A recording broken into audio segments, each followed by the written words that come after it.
అంటే నేను విన్నంత వరకు గడ్డి వాటితో బొమ్మలు తయారు చేసేవారు. గడ్డితో అచ్చులు ఏమైనా బొమ్మల్లో తయారు చేసి వాటిని మట్టి పెట్టి తయారు చేశారు అనేవారు. సో అది అలా కూడా ఉండేవా?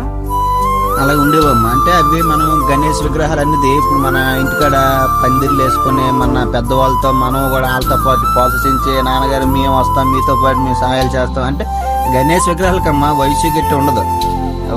ఊహ తెలిసి నుంచి అతను పూజను చేస్తారు. ఓన్లీ గణేష్ విగ్రహాల గురించి అదే పూజ, తండ్రి పూజ. అప్పట్లో ఏంటంటే బొమ్మలు మన వినాయక చవితికి వచ్చినప్పటికి ఇప్పుడైతే అచ్చులు వచ్చేవమ్మా. అచ్చులు వచ్చి డ్రై చేసి పోసేవారు.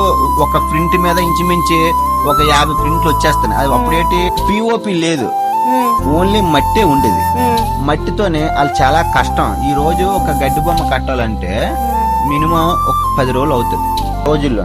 ఆ రోజుల్లో గడ్డి బొమ్మ కట్టాలంటే చెక్కలు దిగొట్టుకొని అదే గడ్డి ఆనవాళ్ళు తీసుకొని చెయ్యిలాగా చెయ్య, పొట్టలా పొట్ట, చెవుల్లా చెవు, మొత్తం వినాయకుడిని గడ్డితోనే ఆనవాళ్ళు తీసుకొచ్చేవారు. సేమ్ పొట్ట అంటే పొట్టలా ఉండేది, తొండం, చెవులు అంటే చెవులు. అలాగే ఎలక వాహనం అంటే ఎలక వాహనం, పీఠం మీద అంటే పీఠం మీద, కళాపువ్వు అంటే కళాపువ్వు మీద అని భగవంతుడు దానికి ఓ 2 రోజులు కట్టేవారు. అదంతా మట్టి కట్టి దానికి మెత్తివారు. ఫుల్ మెచ్చిన తర్వాత మళ్ళీ దానికి ఫినిషింగ్ తీసుకొచ్చేవారు.